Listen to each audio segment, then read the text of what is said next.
Hello everyone, welcome to any classes. इस video में हम करने वाले हैं प्रोबेबिलिटी की केस स्टडी, जो कि क्लास 12th की बोर्ड एग्जाम्स के लिए काफ़ी ज़्यादा इंपॉर्टेंट है।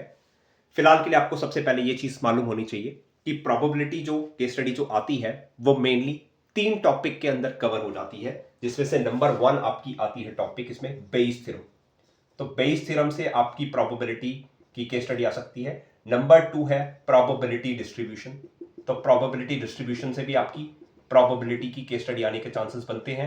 और नंबर 3 जो आपकी है वो है कंडीशनल प्रोबेबिलिटी। तो ये 3 टॉपिक आपके कवर होते हैं प्रोबेबिलिटी की केस स्टडी में। तो आपको तीनों को याद रखना है। इस वीडियो में मैं आपके सामने यहां पे 5 केस स्टडी कवर करूंगा, जो कि बेयस थ्योरम, प्रोबेबिलिटी डिस्ट्रीब्यूशन और कंडीशनल प्रोबेबिलिटी से रिलेट करती होगी। तो चलिए फिर बिना किसी देर के मैं वीडियो को स्टार्ट करता हूं और सबसे पहली केस स्टडी यहां पे लेता हूं, जो कि आपकी बेयस थ्योरम पे हमारी रिलेट करती है। तो देखिए, क्वेश्चन आपकी स्क्रीन पे आ चुका है इस टाइम पे, तो मैं पढ़ भी देता हूं। यहां पे देखिए, सिंपल सा है। According to recent search, air turbulence has increased in various regions around the world due to climate change. Turbulence makes flights bumpy and often delays the flights. Assume that an airplane observes severe turbulence, moderate turbulence और light turbulence with equal probabilities. तो देखिए, सबसे पहले हमें 3 conditions यहाँ पे दे दी गई है। अब ये 3 कंडीशन में से पहली वाली कंडीशन जो है वो सीवियर टर्बुलेंस की है, दूसरी मॉडरेट की है और तीसरी आपकी लाइट टर्बुलेंस की है। और तीनों की प्रोबेबिलिटी आपको इक्वल बता रखी है। तो याद रखिए, टोटल प्रोबेबिलिटी 1 होती है। तो 1 को आप 3 इक्वल पार्ट्स में बांटेंगे तो हर एक को 1/3, 1/3 और 1/3 बन जाएगा। तो सबसे पहले आप 3 इवेंट यहाँ पे बना लीजिए और यहाँ पे 3 इवेंट को मैं नाम देता हूँ E1। E1 हमारे पास आएगा सीवियर टर्बुलेंस, ठीक है।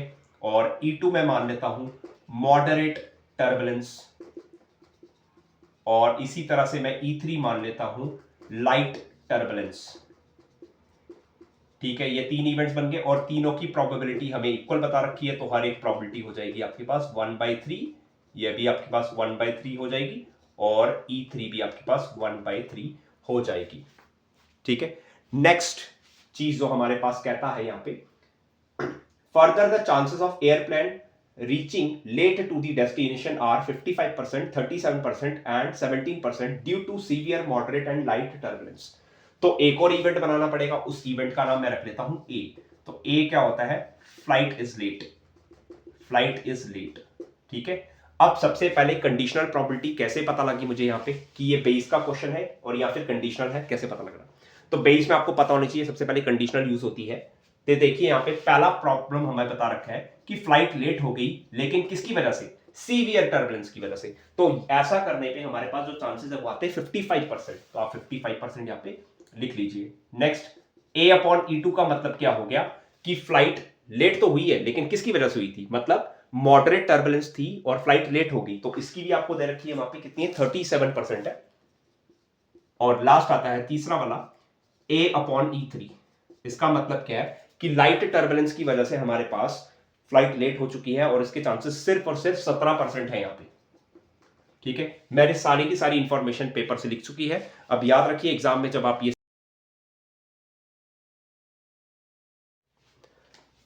तो याद रखिए, जब भी आप एग्जाम में सारी इंफॉर्मेशन लिख देते हैं तो इसके भी कुछ ना कुछ मार्क्स आपको जरूर मिलेंगे। तो चलिए फिर पढ़ते हैं अपना पहला पार्ट, जो कि इस क्वेश्चन का कहता है हमारे पास बेयस थ्योरम से रिलेटेड। कहता है हमारे पास से, find the probability that an airplane reached its destination late. तो यहां पे हमें पहले पार्ट में पूछता है कि प्लेन लेट हो चुका है। अब यहां पे प्लेन लेट तो हुआ है, लेकिन किसकी वजह से हुआ है वो क्लैरिटी नहीं दे रखी है। तो यहां पे हमें तीनों केसेस लेने पड़ेंगे। तो यहां पे बोलता है हमें क्या निकालना है? Probability that the plane is late. तो प्लेन इज लेट मतलब फ्लाइट इज लेट, तो मैंने P ऑफ A निकालना है। अब P ऑफ A तो कहीं पे भी हमें नजर नहीं आ रहा है, तो हम लोग क्या कर सकते हैं? हमें P ऑफ A यहां से ये वाला और ये वाला, ये तीनों लेना पड़ेगा। अब ये कैसे करना है? लेट, ये किसकी वजह से लेट आया था? E1 कंडीशन की वजह से। ये किसकी लेट वजह से आया था? E2 वाली की वजह से। और ये किसकी वजह से आया था? E3 वाली की लेट से। तो हमें क्या लिखना पड़ेगा? P ऑफ A निकालने के लिए आपको क्या करना पड़ेगा? आपको लिखना पड़ेगा P of E1 multiply P of A upon E1, ठीक है। क्योंकि जब आप क्या करते हैं, इसको ओपन करेंगे कंडीशनल प्रोबेबिलिटी को, तो आपका E1 और E1 क्या हो जाएगा? कैंसिल हो जाएगा और आपके पास आ जाएगा A इंटरसेक्शन E1, ठीक है। नेक्स्ट दूसरी आती है E2 multiply P of A upon E2, और इसी तरह से तीसरा केस आएगा P of E3 multiply P of A upon E3। तो ये 3 केस बनेंगे, तीनों में आप सारी की सारी तीनों की तीनों वैल्यूज पुट कर दीजिए सारी की सारी, तो आएगी आपके पास 1/3 मल्टीप्लाई 55% को 55/100 लिख सकते हो। नेक्स्ट आएगा 1/3 मल्टीप्लाई 37% जो कि हो जाएगा 37/100, और इसी तरह लास्ट वाला आएगा 1/3 और 17% को आप लिख सकते हैं 17/100। सिंपली देख लीजिए, सबका एलसीएम सेम आएगा, 300 में लिख देता हूं, और ऊपर वाली टर्म्स आ जाएगी 55 प्लस 37 प्लस 17, सबको आप ऐड कर दीजिए तो आपके पास हो जाएगा 7 7 14, 14 और 5 19, 3 और 1 4, 4 और 5 9, और एक कैरी आ गया 109, तो आपका आंसर आ जाएगा 109/300। तो I hope this is clear to you कि हमने पहला पार्ट किस तरह से किया। ठीक है, अब फिर से बता देता हूं, हमें यहाँ पे पूछा है कि फ्लाइट लेट हुई है, लेकिन किस कारण हुई है वो नहीं बताया, तो हमें तीनों के तीनों केसेस को यहाँ पे कर देना है। ठीक है, अब E1 से क्यों मल्टीप्लाई किया, क्योंकि हमें सिर्फ P ऑफ A चाहिए, फ्लाइट इज लेट की बात की गई है, तो अगर आप ये लेते हो यहाँ पे, ठीक है, तो आपको कंडीशनल पता है, इसका बनेगा P of A intersection E1 upon P of E1, तो E1 यहाँ पे आपका कैंसिल हो जाएगा। So I hope this is clear to you. ये था हमारा पहला पार्ट। अब दूसरा पार्ट में क्या पूछ रहा है हमसे, दूसरे पार्ट में पूछता है if the airplane reach this destination late, मतलब कि प्लेन लेट हो चुका है, तो प्लेन लेट हो गया तो मतलब नीचे आएगा A, और पूछा है प्लेन जो लेट हुआ है वो किसकी वजह से हुआ है, it was due to moderate turbulence. किसकी वजह से हुआ है, मॉडरेट टर्बुलेंस की वजह से। मॉडरेट टर्बुलेंस वाली कौन सी है, E2 है, तो मतलब हमें E2 अपॉन A पूछा हुआ है। तो देख लीजिए, इससे पता लगता है हमें कि ये बेस का क्वेश्चन है। क्यों, क्योंकि आमतौर पे जो हमने फाइंड किया था कि पहले सीजन की बात करता था, सॉरी क्लाइमेट की बात करता, मतलब उसकी बात करता था, वेदर की बात करता था, और फिर फ्लाइट लेट होती थी, लेकिन यहाँ पे उल्टा पूछ लिया। इसमें बोला फ्लाइट लेट हो चुकी है, लेकिन किसकी वजह से हुई है, मॉडरेट टर्बुलेंस की वजह से हुई है। तो इसका फॉर्मूला आपको पता होना चाहिए, ये आएगा आपके पास P of E2 multiply P of A upon E2, और डिवाइडेड बाय आपके पास ये सारे के सारे केसेस आ जाएंगे, जो कि होगा P of E1 multiply P of A upon E1, second आ जाएगा P of E2 multiply P of A upon E2, और इसी तरह से तीसरा आ जाएगा P of E3 multiply P of A upon E3।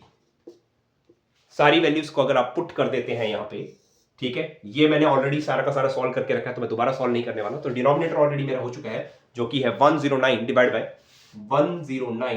300, और ऊपर वाले को अगर आप सॉल्व करोगे तो ये बनेगा 55 अपॉन, सॉरी आपको सेकंड कंडीशन ये बोला हुआ है, इसकी मैंने ऑलरेडी निकाली 37/300, तो आ जाएगा 37/300। आई hope this is clear. 300 cancel हो गया, तो आंसर आ जाएगा 37/109। तो ये आ जाएगा आपका पास second part. So I hope this is clear to you.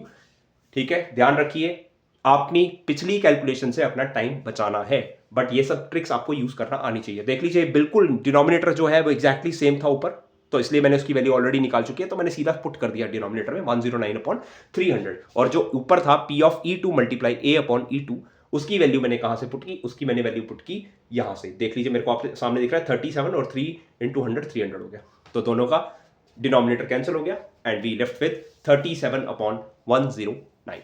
तो ये थी आपकी पहली केस स्टडी, जो की थी बेस थ्योरम से। So I hope this is clear to you. अब बढ़ते हैं अपनी सेकेंड वाली केस स्टडी की तरफ, जो कि रिलेट कर रही है बाइनोमियल डिस्ट्रीब्यूशन से। ओके, तो नेक्स्ट केस स्टडी आपकी स्क्रीन पे आपको नजर आ रही होगी, यहां पे मैं रीड कर देता हूं फिर से। A student may spend 1 hour to 6 hours in a day in upskilling self. The probability distribution of the number of hours spent by a student is given below.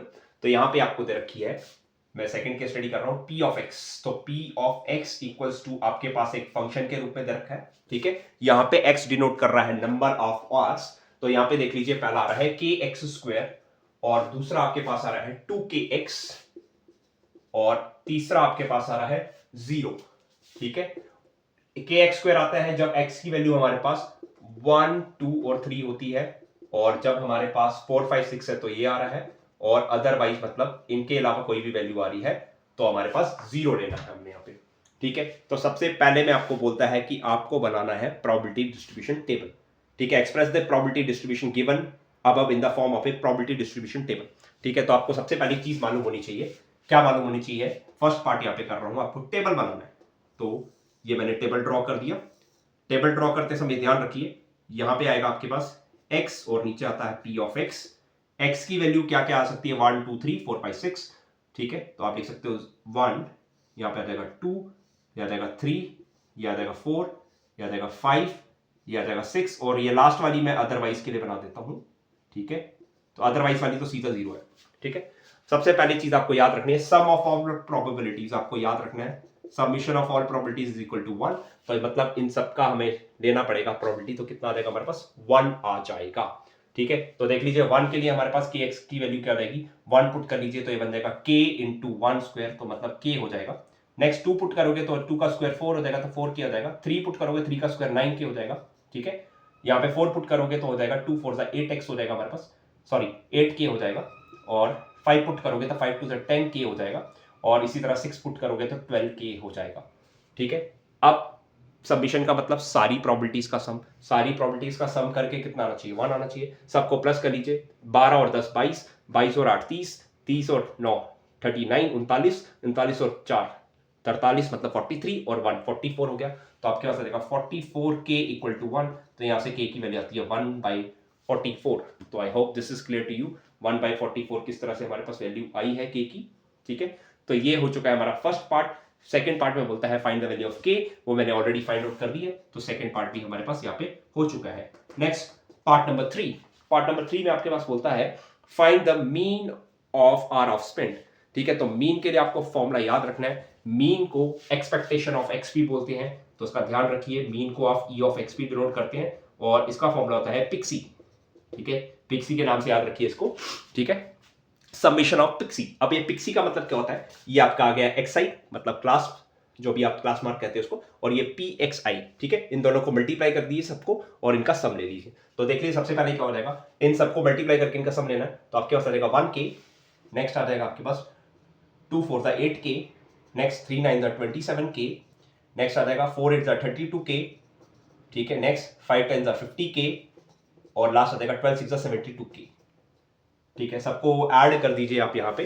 ठीक है, तो मैं ऐड कर देता हूँ यहाँ पे, देख लीजिए 8 और 1 9, 9 7 16, 16 2 18, 18 और 2 20 हो गया। ठीक है, 7 2 9, 5 14, 3 17, 2 19। ठीक है, 190k आता है हमारे पास यहाँ पे, और k की value since you know, k की जगह हम पुट करेंगे 1/44, तो 2 के टेबल से कटता है तो काट सकते हैं हम लोग इसको। ठीक है, तो 2 हो जाएगा हमारे पास कितना, 190/44 लिख देता हूँ पहले, तो हो जाएगा हमारे पास 295 सा और 222 सा। आई होप इसके आगे ये नहीं कटता है, तो हमारे पास आ जाएगा 95/22। ठीक है, तो ये था हमारा थर्ड पार्ट, और थर्ड पार्ट का ही मैं और वाला पार्ट करने चाह रहा हूं अभी। तो और पार्ट में हमारे पास कहता है कि आपको फाइंड करना है, find p of x which is greater than 1 but less than 6। तो और वाला पार्ट यहां पे कर देता हूं, काफी ज्यादा सिंपल है, कि जब प्रोबेबिलिटी आपको फाइंड करनी है जब 1 से बड़ी और 6 से छोटी है, तो 1 से बड़ी और 6 से छोटी मतलब आपको पास 2 3 4 आ जाएगा, तो आप इसको लिख सकते हैं simply equal to p of 2, p of 3, p of 4 और p ऑफ 5। सबको आप ऐड कर दीजिए, तो p ऑफ 2 से स्टार्ट हो जाइए, 2 से देख लिए 4 और 9, 4 13, 13 और 8 21, 21 और 10 31, तो 31k हो जाएगा आपके पास। k की वैल्यू आपको पता ही है 44 है, तो आपके पास आंसर आ जाएगा 31/44। So I hope this is clear to you कि 31/44 कैसे आया। ये था हमारा पहला दूसरा टॉपिक, जो कि होता है प्रोबेबिलिटी डिस्ट्रीब्यूशन, जिसकी केस स्टडी भी हमने कर दी है यहाँ पे। So I hope this is clear to you, और इसके आने के चांसेस भी आपके उतने ही बनते हैं जितनी बेस थ्योरम के हैं। सो मेक श्योर करिएगा आपको ये पीडी की फॉर्म आनी चाहिए, और सम ऑफ ऑल प्रोबेबिलिटीज याद रखिए, हमेशा इक्वल टू 1 होता है। ठीक है, बाकी के साइन ध्यान रखिए, यहाँ पे ग्रेटर देन साइन था और ये लेस देन साइन था। अगर इक्वल टू का साइन होगा तो ये वाली वैल्यू आपने इंक्लूड कर देनी थी, अदरवाइज आप इंक्लूड नहीं करेंगे इसको। ठीक है, तो I hope this is clear to you. चलिए बढ़ते हैं नेक्स्ट वाली में, जो कि है आपकी कंडीशनल प्रोबेबिलिटी। उससे भी हम रिलेट करते हैं, बेस में ऑलरेडी कंडीशनल आ जाती है, बट एक ऐसा क्वेश्चन जिसमें बेस नहीं लग रही है, अब कंडीशनल प्रोबेबिलिटी देखने को हमें मिल रही है, वो वाली केस स्टडी देख लेते हैं अभी। Okay, next, so case study number 3 हमारे पास आती है कंडीशनल प्रोबेबिलिटी से रिलेटेड। ठीक है, तो यहां पे हमारे पास कहता है airplane are by far the safest mode of transportation when the number of transported passengers are measured against personal injuries and fatality totals. तो यहाँ पे दे रखा है हमें, previous record shows that the probability of airplane crash is 0.4 times 0 1%, and further there are 95% chances that there will be survivors after a plane crash. Assume that there is a that in case of no crash all travelers survive. P of E1 आपको बोलता है probability है जिसमें plane crash आपका होता है, तो I will take let E1 equals to plane crash और E2 वाली जो है event not a plane crash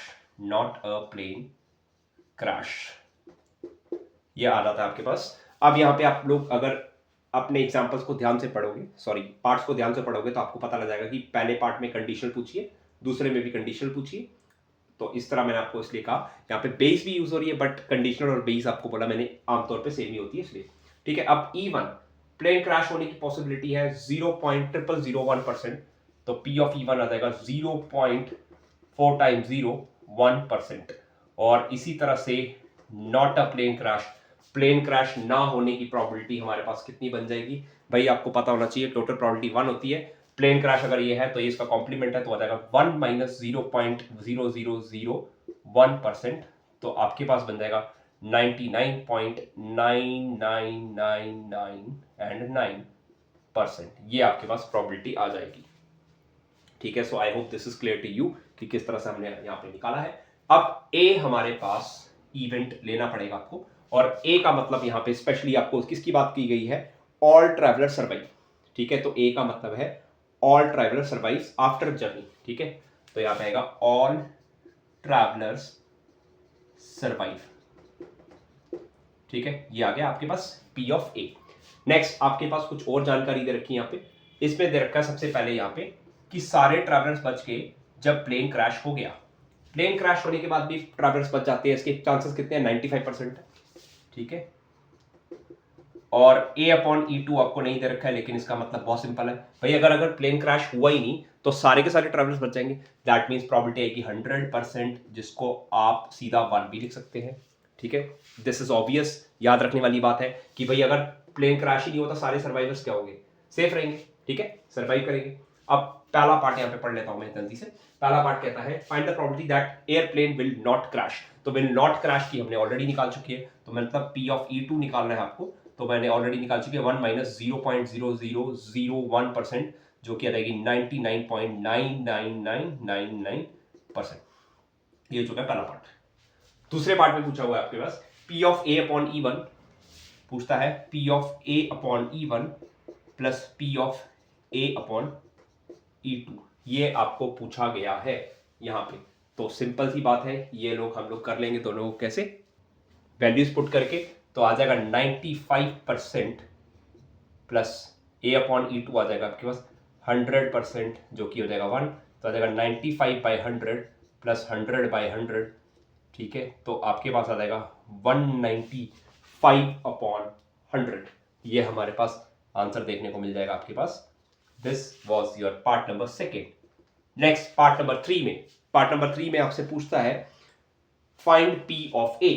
तो अगेन आपके पास A की वैल्यू पूछी है। अब A तो हमें डायरेक्टली नहीं पता, तो आपको क्या करना पड़ेगा, आपको ये वाला भी लेना पड़ेगा बट ये भी लेना पड़ेगा, लेकिन अगेन यहाँ पे E1 और E2 आ रहा है, तो बनेगा हमारे पास, अभी पीछे हमने क्वेश्चन किया था P of E1 multiply P of A upon E1, क्योंकि मैंने जैसे आपको कहा ये कंडीशन जब आप ओपन करोगे तो आपको मिलेगा P of A intersection E1 upon P of E1, और ये जो डिनोमिनेटर वाला E1 है वो उससे कैंसिल हो जाएगा।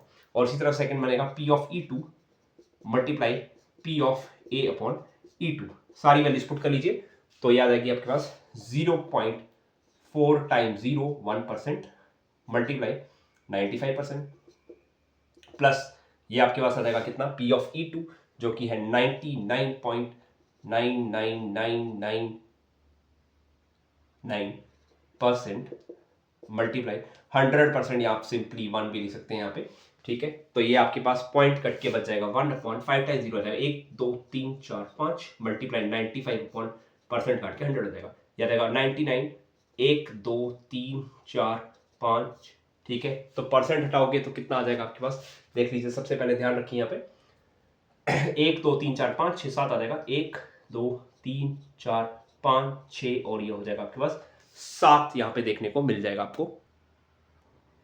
ओके, तो यहाँ का परसेंट मैंने लगाना था 1 2 3 4 5 1 2 3 4 5, 1% का 2 0 आ जाएगा यहाँ पे, ठीक है, एलसीएम लेंगे तो हमारे पास 9 जीरो आ जाएंगे, 1 2 3 4 5 6 7 8 9, क्योंकि इसके पास कितने जीरो है, 7 प्लस 2, इसके बाद 7 जीरो है, तो आ जाएगा 95 प्लस इसके बाद 2 जीरो कम है तो ऊपर 2 जीरो ऐड हो जाएंगे, 9 9 9 9 1 2 3 4 5 6 1 2 3 4 5 6 7 8 1 2 3 4 5 6 7 8 और 2 जीरो आपके ऐड हो जाएंगे, तो बनेगा 9 9 9 9 4 5 6 7 8 4 5 6 7 8 और डबल जीरो में आपका 95 ऐड हो जाएगा, और डिवाइड में आपके पास कितने थे, 1 2 3 4 5 6 7 8 9 1 2 3 4 5 6 7 8 9, तो आपके पास आंसर आ जाएगा यहाँ पे 99 पॉइंट। आप लिखना चाहते हैं तो लिखिए, नहीं लिखना चाहते हैं तो सिंपली लिख दीजिए 1 2 3 4 5 6 7 8 9।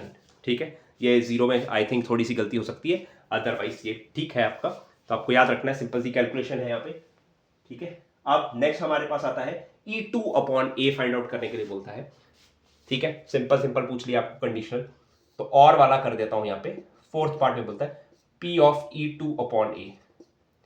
ठीक है, तो बेस का फॉर्मूला है, तो आएगा P of E2 multiply P of A upon E2 divided by आपके पास आ जाएगा P of E1 multiply P of A upon E1 plus P of A E2 multiply P of A upon E2।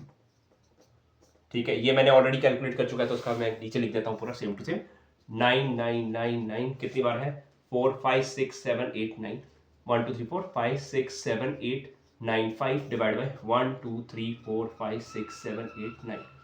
ठीक है, तो ऊपर भी हमने कर चुके ऑलरेडी, ये आता है मतलब सेम, तो 1 2 3 4 5 6 7 8 1 2 3 4 5 6 7 8 डिवाइड बाय 1 2 3 4 5 6 7। तो आप देख सकते हैं यहाँ पे कुछ जीरो हमारे पास यहाँ पे क्या हो जाएंगे, कैंसल आउट हो जाएंगे हमारे पास। यस, कितने जीरो थे, 1 2 3 4 5 6 7 1 2 3 4 5 6 7, तो ये दो जीरो हैं, ये ऊपर चल जाएंगे तो हो जाएगा 9 9 9 7 टाइम्स 5 6 7 और दो जीरो ऊपर आके नीचे आ जाएगा आपके पास 4 5 6 7 8 9 1 2 3 4 5 6 7 8 9 divide by 5। So I hope काफ़ी ज़्यादा ट्रिक की था, बट सिंपल सा क्वेश्चन है आपके पास, आपको याद रखना है ये चीज़। So I hope this is clear to you कि किस तरह से हमने क्वेश्चन किया, सिर्फ 9 का थोड़ा ध्यान रखिएगा, otherwise question is quite simple. आपकी बेस थ्योरम भी लगी है, और स्टार्टिंग की क्वेश्चन आपकी कौन सी लगी थी, कंडीशनल प्रॉपर्टी लगी थी।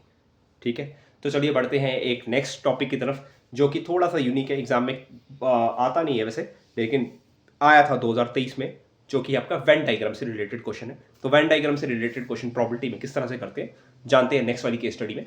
तो नेक्स्ट केस स्टडी के लिए ओके, तो नेक्स्ट वाली केस स्टडी जो है हमारे पास, केस स्टडी नंबर 4, वो है वेन डायग्राम से रिलेटेड।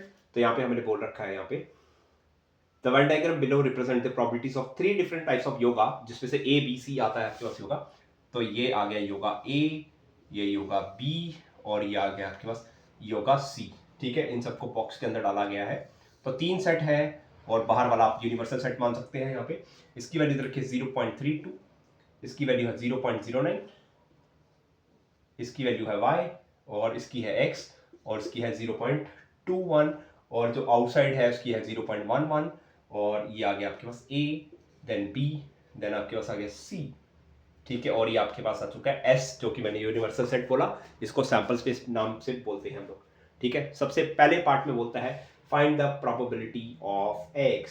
तो आपको याद रखना है कि सम ऑफ ऑल प्रोबेबिलिटीज आपके पास कितना होता है, सम ऑफ ऑल प्रोबेबिलिटीज होती है हमेशा 1, तो आपको ये याद रखनी है।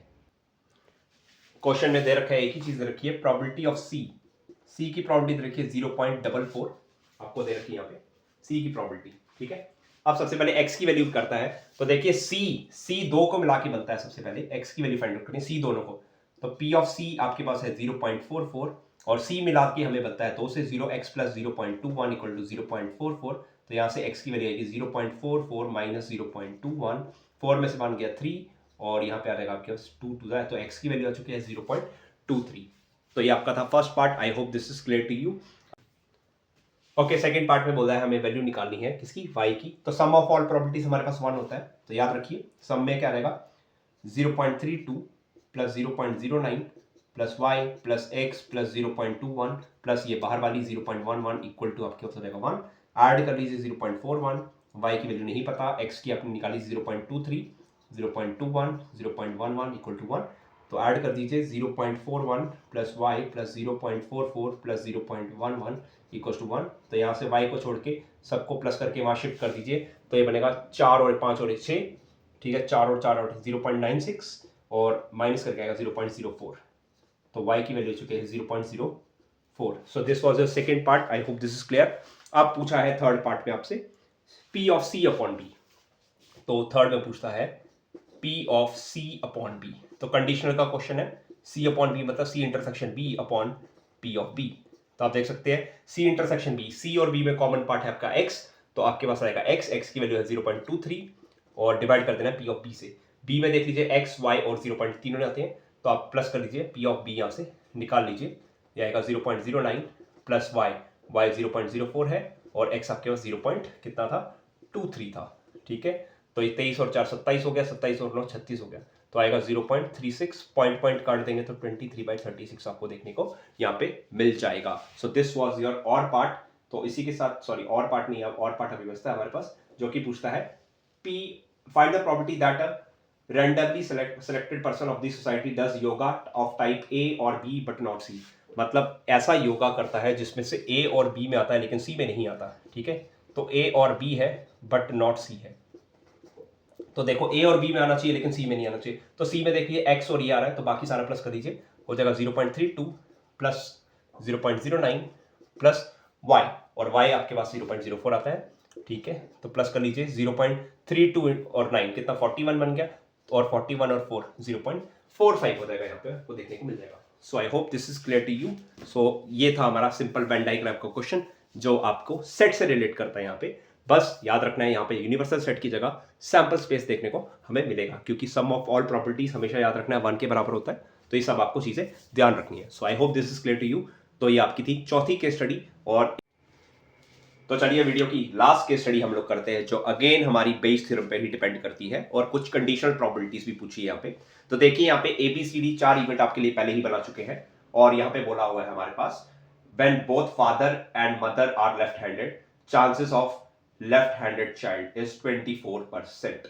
तो देखिए हमारे पास यहाँ पे सबसे पहले ऑलरेडी कुछ चीजें हमें दे रखी है। This is your case study number 5, last वाली है।